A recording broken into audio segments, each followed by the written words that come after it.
Un président qui en kidnappe un autre. Pendant des semaines, une question planait au-dessus d'Alger. Que se passerait-il si Nicolás Maduro tombait?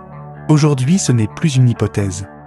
Dans la nuit du 3 janvier 2026, les États-Unis ont lancé une opération militaire d'envergure au Venezuela, au cours de laquelle Nicolás Maduro et son épouse ont été capturés et emmenés aux États-Unis pour faire face à des accusations pénales. Un événement historique qui redessine l'équilibre géopolitique mondial. Et contrairement à ce que certains pourraient croire, l'Algérie n'est ni surprise ni impuissante face à ce choc. Soyons clairs, la chute de Maduro a des conséquences concrètes. Going to run the country until such time as we can do a safe, proper and judicious transition. So we don't want to be involved with having somebody else get in and we have the same situation that we had for the last long period of years. Le retour du pétrole vénézuélien sur le marché mondial pourrait exercer une pression à la baisse sur le prix du baril. L'objectif de cette attaque n'est autre que de s'emparer des ressources stratégiques du Venezuela, notamment son pétrole et ses minéraux, afin de briser par la force l'indépendance politique de la nation. Ils n'y parviendront pas. Le Venezuela était également un allié historique, notamment pour certains dossiers diplomatiques sensibles. Sa chute pourrait donc modifier certains équilibres régionaux et affaiblir un bloc idéologique qui regroupait Caracas, La Havane, Téhéran et Alger depuis des décennies. Ces réalités sont sérieuses et documentées et elles ne doivent pas être ignorées. Mais contrairement au Venezuela, l'Algérie n'est pas en crise économique ni sous sanctions. Elle dispose de leviers pour transformer ce choc externe en opportunité stratégique.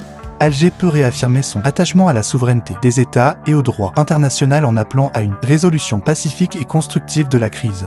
Elle se positionnerait ainsi comme un interlocuteur sérieux et respecté, capable de dialoguer avec tous les camps.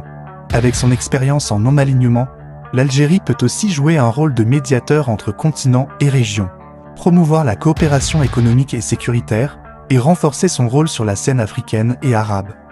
Certains craignent que le pétrole vénézuélien inonde le marché mondial. Mais les faits sont clairs. Les États-Unis consomment déjà près de 20 millions de barils par jour, et même leur propre production ne couvre pas cette consommation. Leurs réserves stratégiques ne représentent que quelques semaines d'approvisionnement, et non des années. Quant au Venezuela, malgré ses réserves gigantesques, il faudra des années d'investissement pour rétablir une production significative après des décennies de déclin.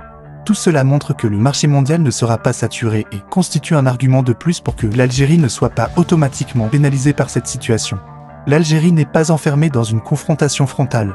Elle peut protéger ses intérêts stratégiques, renforcer sa position diplomatique et économique, valoriser sa stabilité et sa capacité de médiation. Ce qui pourrait sembler un choc devient ainsi une opportunité pour se repositionner intelligemment sur la scène internationale. La chute de Maduro n'est pas une bonne nouvelle en soi. C'est un séisme géopolitique et économique avec des risques réels pour ceux qui ne savent pas s'adapter. Mais pour l'Algérie, c'est le moment de montrer sa lucidité, sa diplomatie et sa capacité à anticiper, tout en sécurisant ses intérêts et en consolidant son rôle de puissance régionale et internationale. La prudence n'est pas une faiblesse, c'est une force stratégique, et aujourd'hui l'Algérie en dispose.